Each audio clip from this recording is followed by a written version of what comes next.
ಈ ಸಂವತ್ಸರದಲ್ಲಿ ಕುಂಭ ರಾಶಿಯವರಿಗೆ ಆದಾಯ 8 ಆಣೆ ಇದೆ, ಹಾಗೆ ಖರ್ಚು 14 ಆಣೆ ಇದೆ. ಅಂದರೆ 65% ಆದಾಯವಿದ್ದರೆ 100% ಖರ್ಚು ಇರುತ್ತದೆ.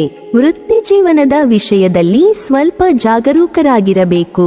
ಈ ವರ್ಷ ನೀವು ವೃತ್ತಿ ಕ್ಷೇತ್ರದಲ್ಲಿ ಯಾವುದೇ ರೀತಿಯ ಬದಲಾವಣೆಯನ್ನು ಮಾಡಬೇಕಾದರೆ ವರ್ಷದ ಮೊದಲ 6 ತಿಂಗಳುಗಳು ನಿಮಗೆ ಉತ್ತಮವಾಗಿರುತ್ತದೆ. ಈ ರಾಶಿಚಕ್ರದ ಸ್ಥಳೀಯರ ಮನಸ್ಸಿನಲ್ಲಿ ತಮ್ಮ ವೃತ್ತಿ ಜೀವನದ ಬಗ್ಗೆ ಕೆಲವು ರೀತಿಯ ಗೊಂದಲಗಳು ಉಂಟಾಗಬಹುದು. ನಿರುದ್ಯೋಗಿಗಳು ತಮ್ಮ ಪ್ರಯತ್ನವನ್ನು ಹೆಚ್ಚಿಸಬೇಕಾಗುತ್ತದೆ. ಆದಾಗ್ಯೂ ಆಟೋಮೊಬೈಲ್ ಉದ್ಯಮ, ಪ್ರವಾಸಗಳು ಮತ್ತು ಪ್ರಯಾಣಗಳಿಗೆ ಸಂಬಂಧಿಸಿದ ಜನರು ಈ ವರ್ಷ ವೃತ್ತಿ ಕ್ಷೇತ್ರದಲ್ಲಿ ಉತ್ತಮ ಫಲಿತಾಂಶಗಳನ್ನು ಪಡೆಯಬಹುದು. ಈ ರಾಶಿಚಕ್ರದ ಉದ್ಯಮಿಗಳು ಈ ವರ್ಷ ತಮ್ಮ ಕೆಲಸದ ಬಗ್ಗೆ ಸ್ವಲ್ಪ ಆಲಸ್ಯವನ್ನು ಹೊಂದಿರಬಹುದು. ನಿರಾಶೆಯು ನಿಮ್ಮನ್ನು ಶೀಘ್ರವಾಗಿ ಮೇಲುಗೈ ಸಾಧಿಸಬಹುದು. ಈ ವರ್ಷ ನೀವು ಪ್ರೇರಿತರಾಗಿ ಉಳಿಯಲು ಒಳ್ಳೆಯ ಜನರೊಂದಿಗೆ ಸಂಪರ್ಕದಲ್ಲಿರಬೇಕು. ಕಬ್ಬಿಣಕ್ಕೆ ಸಂಬಂಧಿಸಿದ ವ್ಯಾಪಾರ ಮಾಡುವವರು ಈ ವರ್ಷ ಯಶಸ್ಸನ್ನು ಪಡೆಯಬಹುದು. ಕೆಲವರು ತಮ್ಮ ಒಡಹುಟ್ಟಿದವರ ಜೊತೆ ಸೇರಿ ವ್ಯಾಪಾರವನ್ನು ಪ್ರಾರಂಭಿಸುವ ಆಲೋಚನೆಯನ್ನು ಮಾಡಬಹುದು. ಕುಂಭ ರಾಶಿಗೆ ಸೇರಿದ ಜನರಿಗೆ ನೀವೊಂದುಕೊಂಡಂತಹ ಯಶಸ್ಸು ದೊರಕುವುದು ಮತ್ತು ಹೊಸ ಅವಕಾಶಗಳು ಸಹ ಲಭಿಸಲಿದೆ. ಈ ಅವಧಿಯಲ್ಲಿ ನೀವಂದುಕೊಂಡಂತಹ ಎಲ್ಲ ಕೆಲಸಗಳು ಪೂರ್ಣಗೊಳ್ಳಲಿದೆ. ಇದರಿಂದಾಗಿ ನಿಮ್ಮ ಆತ್ಮವಿಶ್ವಾಸದಲ್ಲಿ ಸಾಕಷ್ಟು ವೃದ್ಧಿಯಾಗಲಿದೆ. ಆರಂಭದಲ್ಲಿ ನಿಮ್ಮ ಸುಖ ಸಂತೋಷಕ್ಕಾಗಿ ಯಾವುದಾದರೂ ವಸ್ತುಗಳನ್ನು ಖರೀದಿಸುವಿರಿ. ಇದರಿಂದಾಗಿ ಮನೆಯಲ್ಲಿ ಸಂತೋಷದ ವಾತಾವರಣ ಇರುವುದು. ಈ ಸಮಯದಲ್ಲಿ ಕೆಲಸದಲ್ಲಿ ನಿಮಗೆ ಹಿರಿಯರು ಮತ್ತು ಕಿರಿಯರ ಸಂಪೂರ್ಣ ಬೆಂಬಲ ದೊರಕಲಿದೆ. ನಿಮ್ಮ ಹಿರಿಯ ಅಧಿಕಾರಿ ನಿಮ್ಮ ಕೆಲಸವನ್ನು ಹೆಚ್ಚಾಗಿ ಹೊಗಳುವರು. ವ್ಯಾಪಾರವನ್ನು ಮಾಡುವ ಜನರು ತಾವೊಂದುಕೊಂಡಂತಹ ಲಾಭವನ್ನು ಪಡೆಯುವರು. ಸ್ಪರ್ಧಾತ್ಮಕ ಪರೀಕ್ಷೆಗೆ ತಯಾರಿ ನಡೆಸುತ್ತಿರುವ ವಿದ್ಯಾರ್ಥಿಗಳಿಗೆ ಶುಭ ಸುದ್ದಿ ಲಭಿಸುವ ಯೋಗವಿದೆ. ಬಡ್ತಿ ಮತ್ತು ವ್ಯವಹಾರಕ್ಕೆ ಸಂಬಂಧಿಸಿದಂತೆ ಮುಂದೆ ಸಾಗಲು ಇದು ಬಹಳ ಅನುಕೂಲಕರವಾದ ಸಮಯವಾಗಿರುವುದು. ಈ ಅವಧಿಯಲ್ಲಿ ನೀವು ಯಾವುದಾದರೂ ಯೋಜನೆ ಅಥವಾ ಷೇರು ಮಾರುಕಟ್ಟೆಯಲ್ಲಿ ಹಣವನ್ನು ಹೂಡಿಕೆ ಮಾಡಬೇಕೆಂದಿದ್ದರೆ ತಿಳಿದವರ ಅಥವಾ ಶುಭ ಚಿಂತಕರ ಸಲಹೆಯನ್ನು ಪಡೆಯುವುದು ಉತ್ತಮ. ಈ ಸಮಯದಲ್ಲಿ ನಿಮಗೆ ನಿಮ್ಮ ವಿರೋಧಿಗಳು ತೊಂದರೆ ಉಂಟು ಮಾಡಬಹುದು.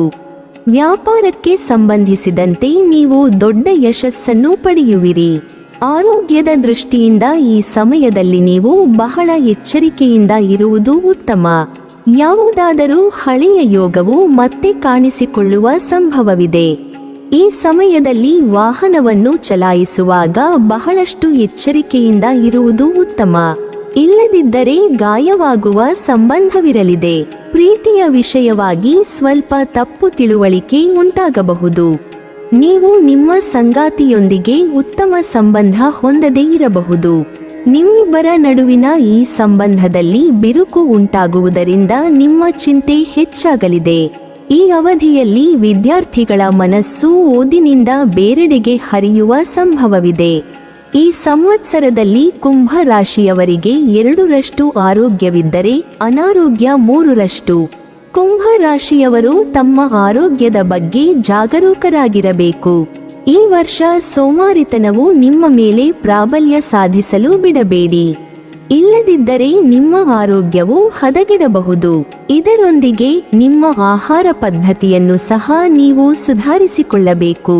ಈ ಸಂವತ್ಸರದಲ್ಲಿ ಕುಂಭ ರಾಶಿಯವರಿಗೆ 5% ರಾಜಪೂಜಿತವಿದ್ದರೆ ರಾಜಕೋಪವು 6% ಇರುತ್ತದೆ. ಕಳೆದ ವರ್ಷಕ್ಕಿಂತ ಈ ವರ್ಷ ಆರ್ಥಿಕ ಸ್ಥಿತಿ ಉತ್ತಮವಾಗಬಹುದು. ವರ್ಷದ ಆರಂಭಿಕ ತಿಂಗಳುಗಳು ಸ್ವಲ್ಪ ದುಬಾರಿ ಎಂದು ಸಾಬೀತುಪಡಿಸುತ್ತದೆ. ಏಪ್ರಿಲ್ ನಂತರ ನೀವು ಹೂಡಿಕೆಯಿಂದ ಲಾಭ ಪಡೆಯುವ ಸಾಧ್ಯತೆಯಿದೆ. ಉದ್ಯೋಗವಾಗಲಿ ಅಥವಾ ವ್ಯಾಪಾರಸ್ಥರಾಗಲಿ ಗುರುವಿನ ಶುಭ ಪರಿಣಾಮದಿಂದ ಲಾಭ ಪಡೆಯುವ ಉತ್ತಮ ಸಾಧ್ಯತೆ ಇದೆ. ಅಕ್ಟೋಬರ್ವರೆಗೆ ಸಂಗ್ರಹವಾದ ಹಣದಲ್ಲಿ ನಿರಂತರ ಹೆಚ್ಚಳವಾಗಬಹುದು. ಆದರೆ ವರ್ಷದ ಕೊನೆಯ 2 ತಿಂಗಳುಗಳಲ್ಲಿ ನೀವು ಆರ್ಥಿಕ ಭಾಗದ ಬಗ್ಗೆ ಸ್ವಲ್ಪ ಜಾಗರೂಕರಾಗಿರಬೇಕು. ಈ ಅವಧಿಯಲ್ಲಿ ನೀವು ಯಾವುದೇ ರೀತಿಯ ಹಣಕಾಸಿನ ಅಪಾಯವನ್ನು ತೆಗೆದುಕೊಳ್ಳುವುದನ್ನು ತಪ್ಪಿಸಬೇಕು. ಈ ವರ್ಷ ನಿಮ್ಮ ಪ್ರೀತಿಯ ಸಂಗಾತಿಯ ಬಗ್ಗೆ ನಿಮಗೆ ಅನುಮಾನವಿರಬಹುದು. ನಿಮ್ಮ ಸಂಗಾತಿ ನಿಮಗೆ ನಂಬಿಗಸ್ತರಲ್ಲ ಎಂದು ನೀವು ಭಾವಿಸಬಹುದು. ಆದರೆ ತಪ್ಪು ತಿಳುವಳಿಕೆಯನ್ನು ಹೊಂದುವ ಬದಲು ನೀವು ಅವರೊಂದಿಗೆ ಮುಕ್ತವಾಗಿ ಮಾತನಾಡಬೇಕು. ಇದು ಪರಿಸ್ಥಿತಿಯನ್ನು ತೆರವುಗೊಳಿಸುತ್ತದೆ. ಇನ್ನು ಒಂಟಿಯಾಗಿರುವ ಜನರು ಈ ವರ್ಷ ತಮ್ಮ ಹೃದಯದಲ್ಲಿ ಯಾರನ್ನಾದರೂ ಪ್ರೀತಿಸಬಹುದು. ಆದಾಗ್ಯೂ ಪ್ರಸ್ತಾಪಿಸುವ ಮೊದಲು ಸಮಯ ಮತ್ತು ಪರಿಸ್ಥಿತಿಯನ್ನು ಸರಿಯಾಗಿ ತಿಳಿದುಕೊಳ್ಳಿ. ವಿವಾಹಿತರಿಗೆ ಈ ವರ್ಷ ತುಂಬಾ ಒಳ್ಳೆಯದು. ಕುಟುಂಬ ಜೀವನದಲ್ಲಿ ಉತ್ತಮ ಫಲಿತಾಂಶಗಳನ್ನು ಪಡೆಯಲು ನಿಮ್ಮ ನಡವಳಿಕೆಯಲ್ಲಿ ಉತ್ತಮ ಬದಲಾವಣೆಗಳನ್ನು ತರಬೇಕು. ನಿಮ್ಮ ಕುಟುಂಬ ಸದಸ್ಯರ ಮಾತುಗಳನ್ನು ನೀವು ಎಷ್ಟು ಎಚ್ಚರಿಕೆಯಿಂದ ಆಲಿಸುತ್ತೀರೋ ಅಷ್ಟು ಹೆಚ್ಚು ನೀವು ಕುಟುಂಬ ಜೀವನದಲ್ಲಿ ಉತ್ತಮ ಫಲಿತಾಂಶಗಳನ್ನು ಪಡೆಯಬಹುದು. ಕಿರಿಯ ಸಹೋದರರೊಂದಿಗಿನ ನಿಮ್ಮ ಸಂಬಂಧವು ಉತ್ತಮವಾಗಿರುತ್ತದೆ ಮತ್ತು ನೀವು ಅವರೊಂದಿಗೆ ಉತ್ತಮ ಸಮಯವನ್ನು ಕಳೆಯಬಹುದು. ಈ ವರ್ಷ ನಿಮ್ಮ ಸಂಬಂಧಿಕರನ್ನು ಭೇಟಿ ಮಾಡಲು ನೀವು ಅನೇಕ ಅವಕಾಶಗಳನ್ನು ಪಡೆಯಬಹುದು.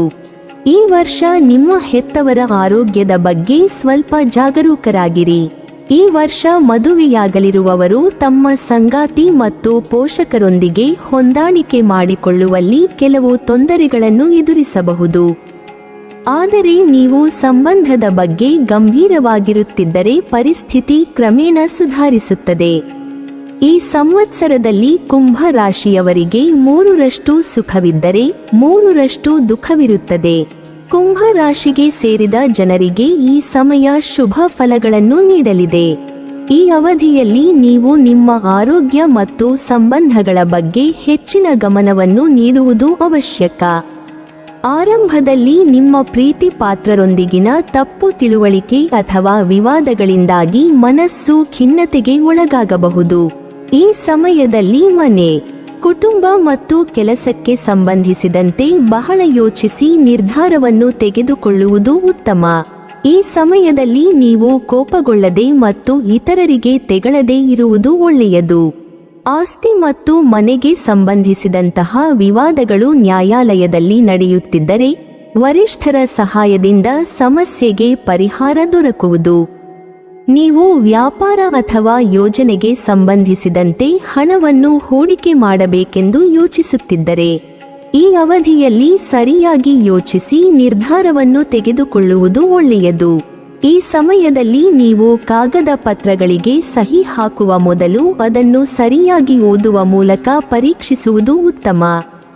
ಹಣಕ್ಕೆ ಸಂಬಂಧಿಸಿದಂತೆ ವ್ಯವಹಾರದಲ್ಲಿ ಬಹಳ ಎಚ್ಚರಿಕೆಯಿಂದ ಇರುವುದು ಒಳಿತು.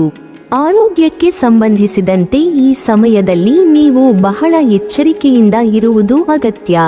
ನಿಮ್ಮ ದಿನಚರಿ ಮತ್ತು ಆಹಾರದ ಬಗ್ಗೆ ವಿಶೇಷವಾಗಿ ಗಮನ ನೀಡಿ ಮತ್ತು ವಾಹನವನ್ನು ಚಲಾಯಿಸುವಾಗ ಎಚ್ಚರಿಕೆಯಿಂದ ಇರುವುದು ಒಳ್ಳೆಯದು. ಮಧ್ಯದಲ್ಲಿ ಕೆಲಸಕ್ಕೆ ಸಂಬಂಧಿಸಿದಂತೆ ನಿಮಗೆ ಉತ್ತಮ ಅವಕಾಶಗಳು ದೊರಕುವುದು. ಇದನ್ನು ಕಳೆದುಕೊಳ್ಳಬೇಡಿ. ಇಲ್ಲದಿದ್ದರೆ ಮುಂದೆ ನೀವು ಪಶ್ಚಾತ್ತಾಪ ಪಡಬೇಕಾಗಿ ಬರಬಹುದು. ಈ ಸಮಯದಲ್ಲಿ ನಿಮಗೆ ನಿಮ್ಮ ಹಿರಿಯ ಅಧಿಕಾರಿಗಳೊಂದಿಗೆ ಉತ್ತಮ ಸಂಬಂಧದಿಂದಾಗಿ ಹೆಚ್ಚಿನ ಲಾಭ ದೊರಕುವ ಯೋಗವಿರುವುದು. ಜೊತೆಗೆ ಯಶಸ್ಸನ್ನು ಸಹ ಪಡೆಯುವಿರಿ. ಈ ಅವಧಿಯಲ್ಲಿ ನಿಮ್ಮ ಮಾತಿನಿಂದಾಗಿ ನೀವು ಸಾಕಷ್ಟು ಪ್ರಯೋಜನವನ್ನು ಪಡೆಯಬಹುದು. ಹಾಗೆ ವಿಷಯಗಳು ನಿಮ್ಮ ಮಾತಿನ ಮೂಲಕ ಬಗೆಹರಿಯುವ ಸಂಭವವಿರಲಿದೆ. ಈ ಅವಧಿಯಲ್ಲಿ ನೀವು ನಿಮ್ಮ ಗುಪ್ತ ಶತ್ರುಗಳ ವಿರುದ್ಧ ಎಚ್ಚರಿಕೆಯಿಂದ ಇರುವುದು ಅವಶ್ಯಕ. ಈ ಸಮಯದಲ್ಲಿ ವೈವಾಹಿಕ ಜೀವನವನ್ನು ಸುಖಮಯವಾಗಿರಿಸಲು ನಿಮ್ಮ ಸಂಗಾತಿಯ ಭಾವನೆಗಳನ್ನು ನಿರ್ಲಕ್ಷಿಸಬೇಡಿ ಮತ್ತು ಹೆಚ್ಚಿನ ಕೆಲಸದ ನಡುವೆಯೂ ಅವರಿಗಾಗಿ ಸ್ವಲ್ಪ ಸಮಯವನ್ನು ಮೀಸಲಿಡಿ. ಪ್ರೀತಿಯ ವಿಷಯವಾಗಿ ನಿಮ್ಮ ಸಂಗಾತಿಯ ವೈಯಕ್ತಿಕ ಜೀವನದಲ್ಲಿ ಅನಗತ್ಯವಾಗಿ ಹೆಚ್ಚು ಪ್ರವೇಶಿಸಬೇಡಿ. ಇಲ್ಲದಿದ್ದರೆ ನಿಮ್ಮ ಸಂಬಂಧದಲ್ಲಿ ಬಿರುಕು ಉಂಟಾಗಬಹುದು. ವೃತ್ತಿ ವ್ಯವಹಾರಕ್ಕೆ ಸಂಬಂಧಿಸಿದಂತೆ ಮಾಡುವ ಯಾತ್ರೆಯಿಂದ ನಿಮಗೆ ನಿರಾಶೆ ಮತ್ತು ಸುಸ್ತು ಉಂಟಾಗುವ ಸಂಭವವಿದೆ. ಈ ಅವಧಿಯಲ್ಲಿ ನೀವು ಕಾಲಕ್ಕೆ ಅನುಗುಣವಾದ ಕಾಯಿಲೆಯ ಬಗ್ಗೆ ಹೆಚ್ಚಿನ ಎಚ್ಚರಿಕೆಯಿಂದ ಇರುವುದು ಅವಶ್ಯಕ. ನೀವಿನ್ನೂ ನಮ್ಮ ಚಾನೆಲ್ ಅನ್ನು ಸಬ್ಸ್ಕ್ರೈಬ್ ಮಾಡಿಲ್ವಾ? ಹಾಗಾದರೆ ಈ ಕೂಡಲೇ ನಮ್ಮ ಇಂದ್ರಜಾಲ ಚಾನೆಲ್ ಅನ್ನು ಸಬ್ಸ್ಕ್ರೈಬ್ ಮಾಡಿ ಮತ್ತು ಪಕ್ಕದಲ್ಲಿರುವ ಬೆಲ್ ಐಕಾನ್ ಅನ್ನು ಕ್ಲಿಕ್ ಮಾಡಿದರೆ ನಮ್ಮ ಹೊಸ ವಿಡಿಯೋಗಳನ್ನು ನೀವು ನೋಡಬಹುದು.